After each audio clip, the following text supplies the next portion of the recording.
Ben Caplan has a sound so unique, it's impossible to mistake him for another artist. His fascinating blend of the sacred and profane is both the roar of the hurricane and the eye of the storm.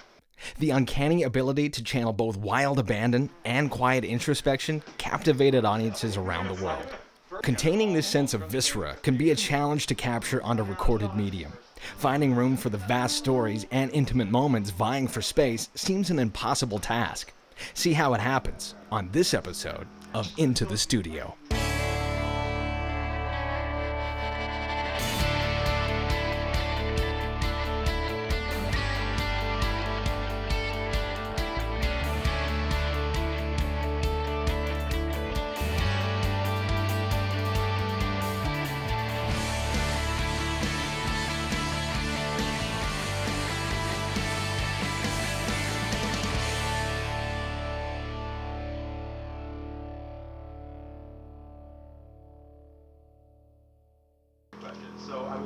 So Ben, for the sake of the playthrough, he actually would just want to be out here. So we are going to full on rehearse it. Cool. So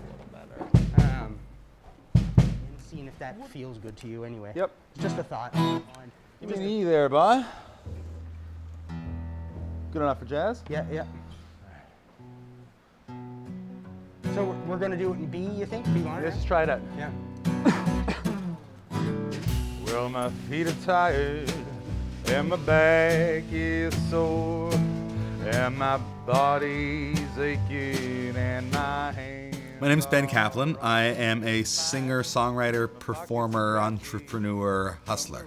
I love making music. I love making noises. And when I got to university, I was heavily interested in theater. That was maybe my first creative passion. And I was doing theater. I was trying to keep up with my academics, and I was playing shows down at the bar. And I realized that the juggle of all three wasn't going to work. I had to let something go. And so it just, from a pure matter of logistics, I decided music is the place to divert that energy.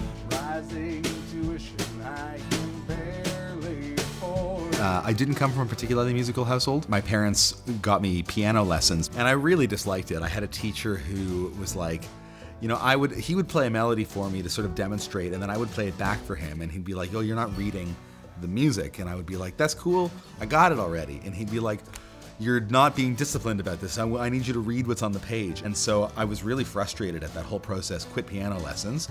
And then my parents said, "Well, we're not going to let you get another instrument until you finish piano lessons," whatever finishing piano lessons means. And then when I was 13, my grandmother got me a guitar, and I never put it down. I mean, that guitar was in my hands until nonstop, basically, until I was probably in my early 20s. And it was in my early 20s I started teaching myself to play piano. My heart is breaking as I face my curse. I've done a lot of work with Ron and Jamie. I think they're freaking fabulous musicians. They're sensitive, they're smart. And so, I've done a lot of work with both of them where I try to have a somewhat open and naive conception of what I want to get out of it. And I may walk into the session with a very clear idea of what it is I want to achieve, but I may or may not wish to communicate exactly what that idea is off the top, because then that gets in the way of hearing their ideas. And they know more about their instruments than I do. So for me to go in and tell the sax player, "Here's exactly what I want you to do," I can do that, but I'm kind of curious about stealing their thunder, finding the mojo that exists and kind of co-opting it towards my vision. And I like that process of shifting what the vision is to make space for, beautiful surprises. I grew up in Ottawa. A lot of songwriters in Ottawa, so sort of cut my teeth just playing in dozens of different projects at any given moment. Eventually wound up hooking up with Ben and started touring a lot with him, and that's been sort of most of my life for the last 7 or 8 years. I have had the good fortune of winding up in a whole slew of different musical scenarios, and I sort of pride myself on being able to find my way in, even if I don't have a background in the music, just finding a way to support the music. Probably the thing I like most about being a sideman is finding ways to support artists to do what they do, and just being a vehicle for them to get their art across.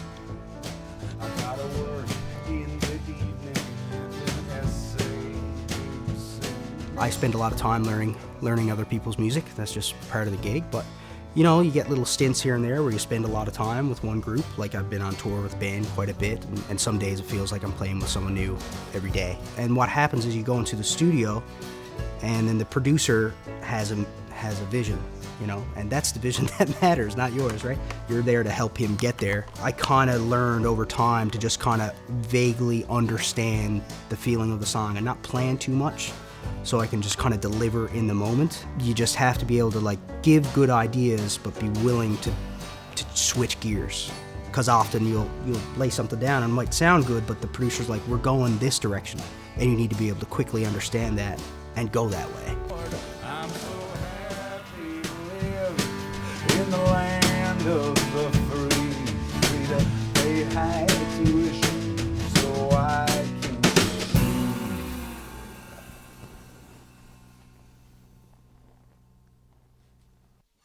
That felt all right. Yeah.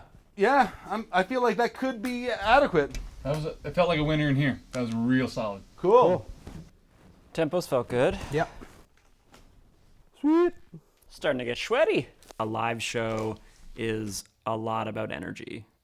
It's, I think, something that I bring to the table that maybe not all drummers do, is that I am not afraid to go loud, but I also can handle playing very quiet.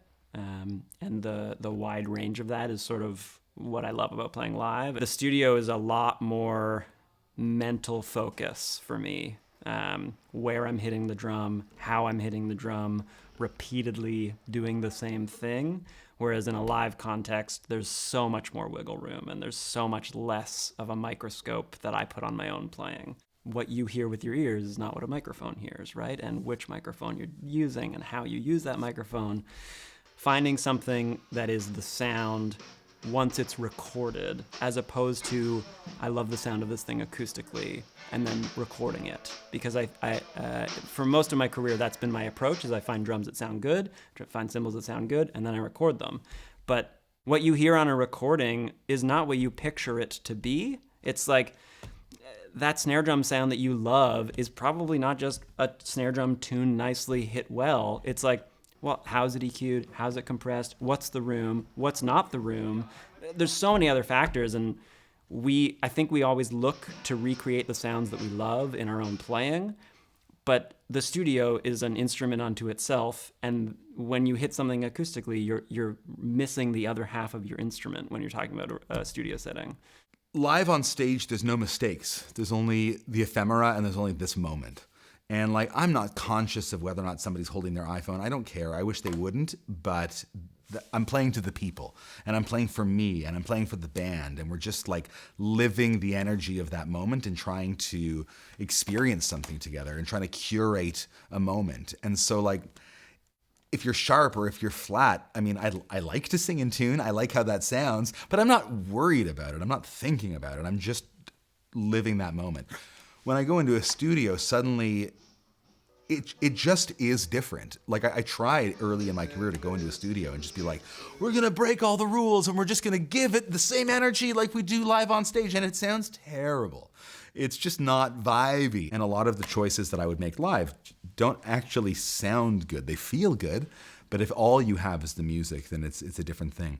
And so I think about performing live and recording as being two completely different mediums.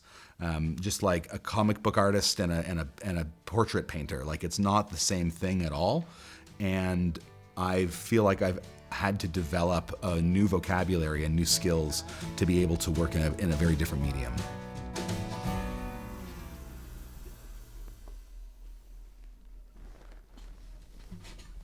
That felt good to me. Felt good.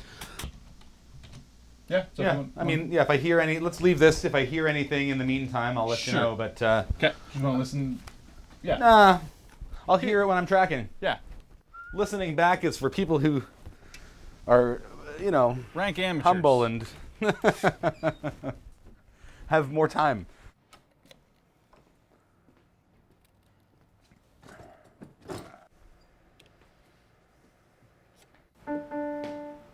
Is this sound okay for you? Like, it sounds pretty dry right now. It's extremely dry. Yeah. I mean, I can put some space on it in here if you want, or... No, I just want to make sure I'm giving you a good piano sample, because I could show you some options. Right. It's just a matter of like... Oh, that's actually way better. That's an upright. A marked improvement, yeah. A little more real, yeah.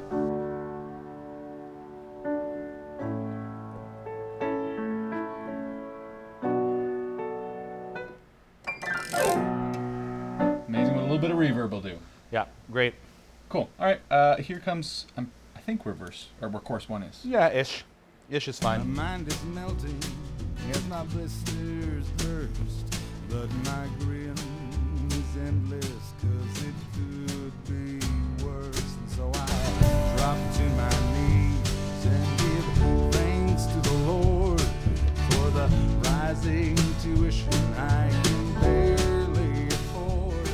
I'm Jewish, and I grew up hearing the melodies within the liturgy, going to synagogue on Saturdays, or like hearing these melodies around the table and in the synagogue. But I totally wasn't interested in it. Like, it was just the ether. It was just in the air around me. And I was 19 years old, or 20 years old, and I went on this backpacking trip around Europe. Decided to go for a walk through the town. As I was just wandering through Antwerp, I started hearing this sound.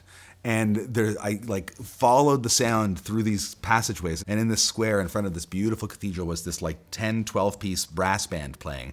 And they were playing this sort of Balkan brass kind of style. And it was this like, holy smokes, this is like nothing I've ever heard before, and it's so familiar. That was like a real gateway moment for me, where I realized that this stuff that I didn't think of as music has a whole world of musical traditions, and each region, each village has its own distinct style, and like the trills that you would play in this melody at a Serbian wedding, if you played them at a Bulgarian wedding, they would kick you out because the difference in the mordant is wrong, because that's not how we do it here. Like this hyper-specific, detail-oriented, really beautiful music that I just went on this deep dive of exploring. Mythology is a rich source for songwriting. There's something that's deep in these stories, these mythologies, that connects us to something that we already know. And I like the idea of being able to use mythological and biblical references, because it makes my job as the songwriter a lot easier, because suddenly there's a reference point that everybody has, and so now I've got this established thing going on, and I can then play with that. And so it means that with way fewer words, I can establish a world for people to step into. Just to pay down my debt, but thank God I'm no slave. I'll remember that first, and my grin will be endless, 'cause it could be worse. And I will drop to my knees and give thanks to the Lord for the rising tuition I can barely afford. I'm so happy